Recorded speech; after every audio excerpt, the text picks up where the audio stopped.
feel safe to perform in Florida? I mean, is it, or are you, I mean, what is the, how are you navigating that? I think it's a day by day thing. You know, I show up like 2 nights ago. I was back at Hamburger Mary's hosting game night for the first time.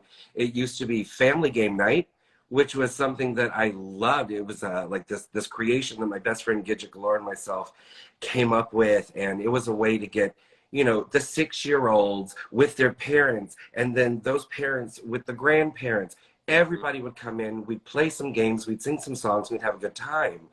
And that was started mostly because, you know, when I grew up in Leesburg, Florida, which I always say is an hour north of Orlando and 45 years behind it culturally, it was very lonely for me.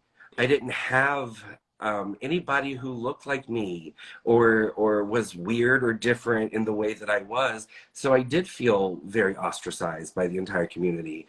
So in creating a family game night atmosphere, it was a place for everybody from every walk of life, from every generation to come together and realize how normal and fun and exciting drag can be for everybody, how accessible it can be, and to show everybody out there, especially all the kids, you're not weird and you're not different. And even if you are, there's those of us out there who are like you, which is why I went and wrote my book. My book is coming out. I know it feels like such a shameless promotion right now with everything going on, but We my book need is, joy, though. We need the fun. We need some Southern fried sass. And no, and it's we okay do, to talk about it. and the book is a lot of fun. You know, it's part memoir, part tell-all, part cookbook. Food is obviously my love language. So I feel like you can learn so much more about people by the dishes that they cook and share with you than you can sometimes by a conversation. But the most important part of the book is telling the story of how I grew up and how I felt alone and how nobody was on my side for a very long time, and how my entire life goal now is to be that person who is on the side of the weird kid, who is there just kind of as a helping hand or a shoulder to cry on or a beacon of light at the end of the tunnel. And that's really like what the heart of the book is. So I'm hoping that it not only falls into the hands of the people who are like me, who do kind of need that extra push to say, I'm here, you're not weird, you still can be successful and fabulous. But I also kind of hope it falls into the hands of the people who aren't on our side, who don't understand us and who we are and why we do the things that we do, because I think that it will open their eyes to a lot of the similarities, honestly, that we share. Because I do feel like we all as humans, we do share a lot more similarities than we have differences. Yeah. But Yeah. unfortunately, it's the squeaky wheels that get the grease, you know? It's those differences that come to the forefront all the time. And it's scary when you don't understand something. So hopefully my mission now is to help people understand who we are, what we do, and why we do it. This book is coming out in November, I think, right? November 7th is the release date. It's on pre-sale now. It was really kind of strange because I've never written a book before. I have ADHD, I have OCD, I'm dyslexic. So writing a book was never like on my top of my list, you know? But I felt like the story was just so important.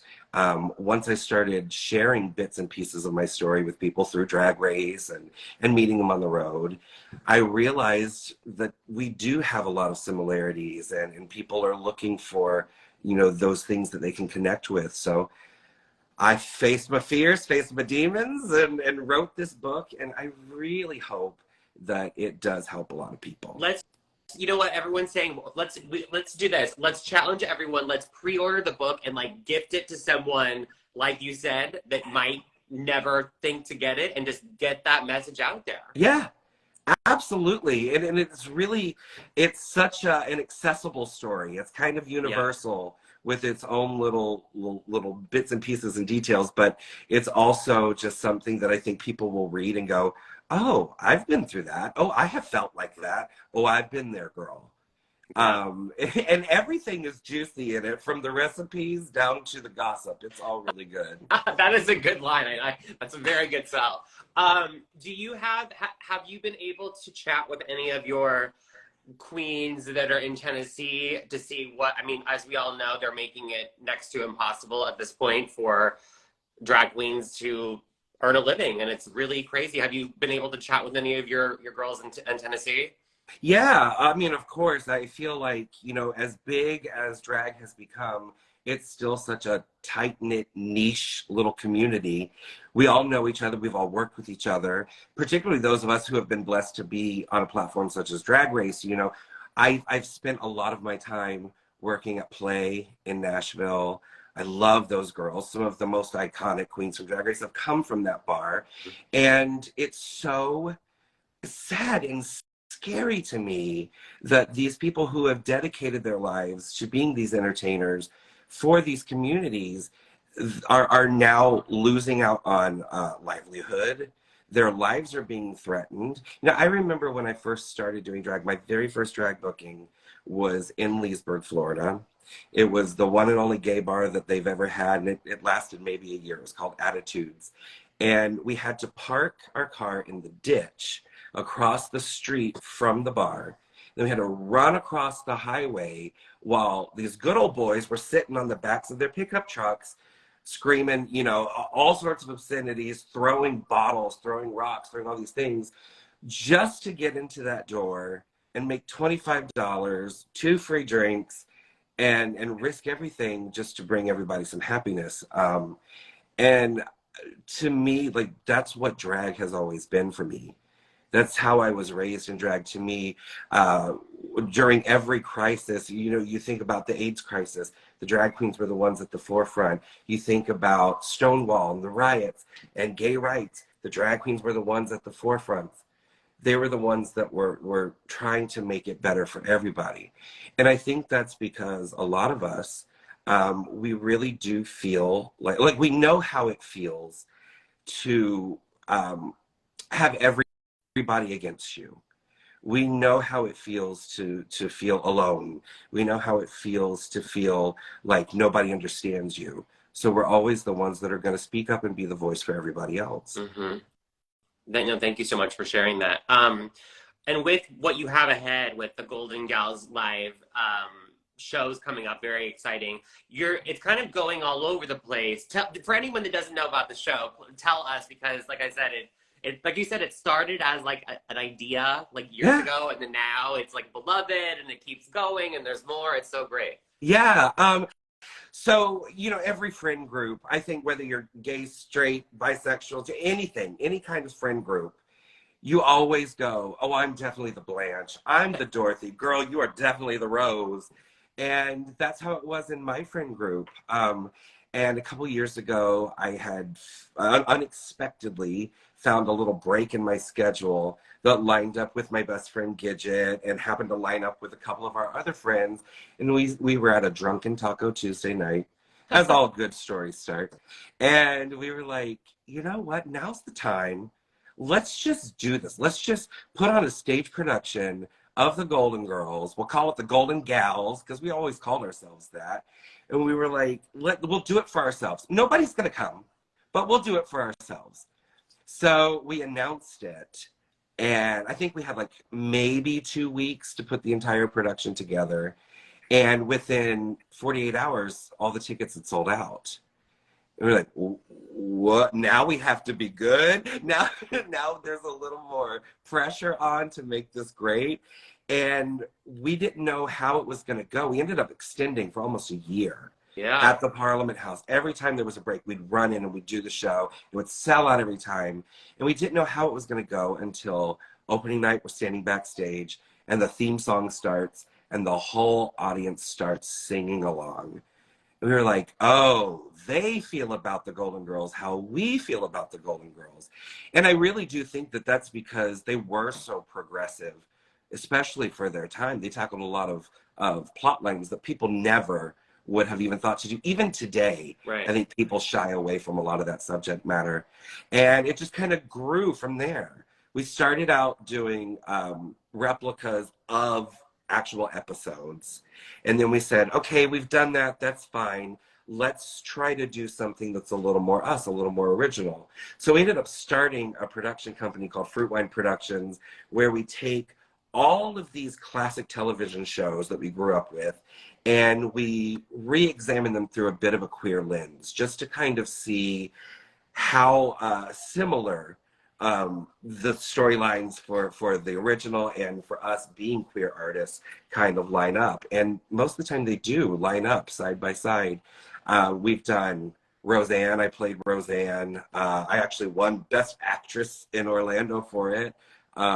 We've done Gilligan's Island, Designing Women. We've got I Love Lucy slated for next year. So we've done a lot, but Golden Girls is the one that we always come back to. So we expanded it this year with a brand new show, and we took it to Chicago. We booked it at the Mercury Theater in Chicago for 6 weeks, and it was just this huge smash success. So then before our plane even landed in Florida coming back, we were contacted and said, hey, why don't you come and bring a brand new show to Golden Con, the Golden Girls Convention here in Chicago. We wrote a brand new show, and it's very exciting. We've kind of become the face of the convention this year, which is, again, a lot of pressure, but it's something that we're so excited about. And we're doing it. We're doing it, you know?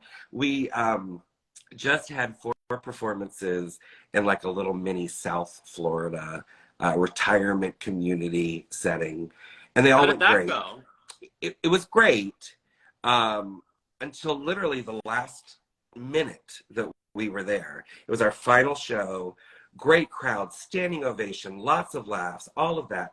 And then literally right at the very end, this woman comes down and she says, don't ever come back here. We don't want faggots like you in our community. And I will say the rest of the other 599 people in that building turned against her and protected us, which was very nice to see. But it was also like, we just had this really beautiful, fun, shared experience where we could all kind of forget what was going on outside of those doors and have a good time. And the only thing she could do, she bought a ticket, she stayed through both acts of the show, all so she could come up to us and tell us that we weren't valid and we weren't wanted. So it kind of put a damper on the great 4 days that we had spent down in South Florida. And it did put a little bit of a fire under our butts too, to be like, okay, so what we're doing is affecting people. It's affecting them and getting them to talk, whether they like it or they don't. So I think that we should keep doing what we're doing and maybe attack it with a little bit more fire under us.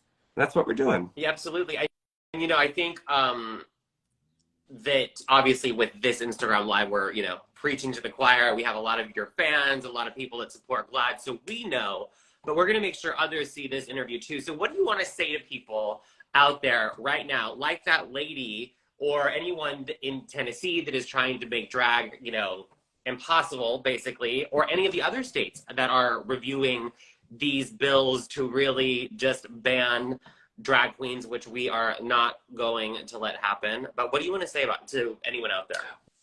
Well, it's a deflection. I mean, that's all that it is. We have become the new scapegoat for all of these things, and it's really disheartening, of course, for us, but I'm also really sad for the people who are buying into it because they're being sold a lie. They're being sold something that's not true. And I've had a lot of people around me that do tend to support more of the Republican side of things, that come to me and go, well, I don't agree with this. I love drag and I love you and I know it's not dangerous. This isn't what I feel. And I said, yeah, but it's kind of like one of those subscription box services. Like you pay for the box and you get everything that comes in it. You don't pick and choose the items that you want that line up with how you feel. You open that box and you have to be responsible for everything that's in it. And that is exactly what is going on right now. And, whether you are on our side or not, if you subscribe to one particular way of thinking, if you go along with these people who are persecuting us and throwing us under the proverbial bus, then you are part of that problem. That's right. So, yeah. I mean, really, like, that's all it comes down to. You can't pick and choose the things that you support about one person or another. And that comes to us as well. You know, I love when all of these people come to the bars or the shows. They're like, I'm an ally, girl. I'm an ally. Yes, but there's more to being an ally. And I posted this on Twitter the other day. It just popped into my head and it kind of blew up. Um, there's more to being an ally than showing up, screaming, and tipping us a couple bucks. We love that and we appreciate it. That is our livelihood. But you also, you know, you have to be on our side when it comes to everything else. If you're going to celebrate in our spaces, you have to help to keep those safe. So don't just say you're an ally on paper. Really get behind it and support us and help us do the work to make sure that the thing that you're enjoying and that you're loving that is distracting you from all the drama and trauma in your life is something that we are going to be able to continue to do safely for forever. Mm-hmm. No, it's so true. And I feel that so much now. It's like, you know, yes, be an ally, but now is the time to speak up, like go out there and call people, like we change the conversation because and you know, that glad obviously we're so committed to, you know, supporting our queens and just doing everything we can, you know, to just change this of what's happening across so many states. Well, and I have to say, you know, Glad from before I was on Drag Race was such an important part of my life. I have found a lot of love and a lot of support through the Glad organization, which is why I really wanted to have this conversation with you today. Like, I knew things were busy around here, but I had to make time for it because what you do is so important. And I'm just really thrilled and honored to be a little bit of a part of that. You know, someone actually, thank you for saying that. Someone just said, what is the way that we can support? What would you say to that? Anyone out there that may be watching this, that, you know, wants to, you know, be more than just saying I'm an ally? What would you suggest that they do? First, you got to keep showing up to the shows. Mm-hmm. You have to keep coming. I know that there's a lot of drama behind it right now. Sometimes I don't even feel completely safe walking into work, but you have to continue to be there to support us, to keep showing that this is viable and that this is needed in the community. The second thing you need to do, you know, we can speak for ourselves all day long, but that only goes so far with people who don't want to listen to us in the first place. You have to take a little bit of that straight privilege that you have, and you have to go out and talk to your Congress people. You've got to talk to the politicians. You've got to rally around them to get them to understand who we are, why we are, and why we do what we do. Because if you can change their minds and make them understand how important this is, they're going to start fighting the fight as well. And their words are not going to fall on deaf ears. Mm-hmm. You know, it sounds like people are posting that there's something happening on the 11th in Orlando at City Hall. I don't know what that is, everyone, but apparently that there is going to be a protest. So I really don't have a lot of the details on it yet because I just found out about that. But I know that they're trying to sign basically the same law from Tennessee into the state of Florida on that day. So there's been rumblings through the drag community here that everybody's going to get up into drag and show up and protest this. And again, I say, if you are in Orlando,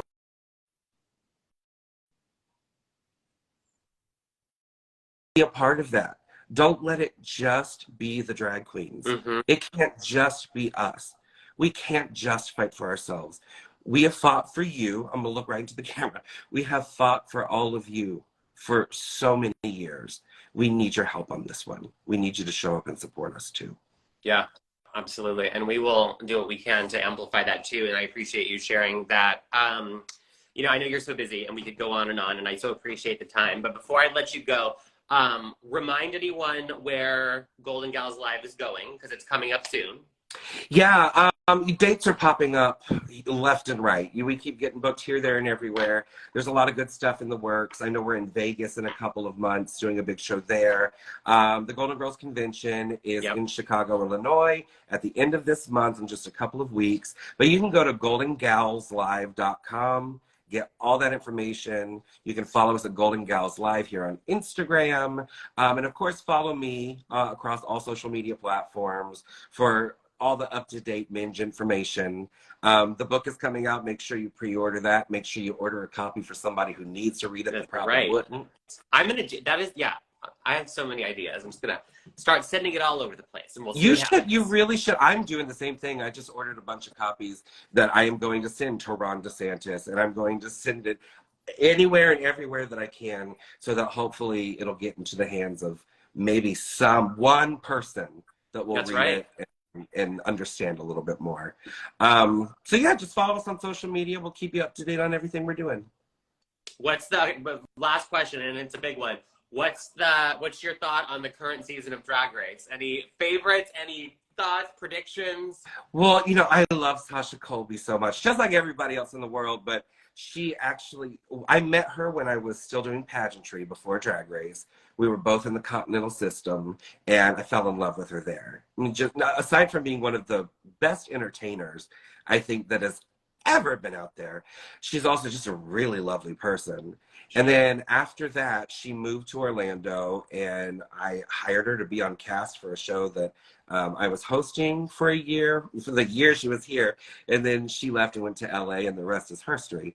So, of course, I'm rooting for her. I really love her. I'm really loving Mistress Isabel Brooks. I had really didn't know her before this, but I love a big girl who is unapologetic. I love a big girl who knows she's fierce and shows the rest of the world that. So I'm excited about her. I think it's been a really interesting season. Mm-hmm. I agree. And I don't mean that in a bad or a weird way. It's just been very interesting to kind of see the transition from, well, I remember the logo days. And then, of course, we transitioned to VH1. And now on MTV, it seems like it's got a lot more subtle nuances that weren't there before. And it's very interesting to see. And what a time to have this show airing every Friday. Mm-hmm. And then we are in this mode of insanity happening in so many different states when it comes to our beloved drag queens like yourself.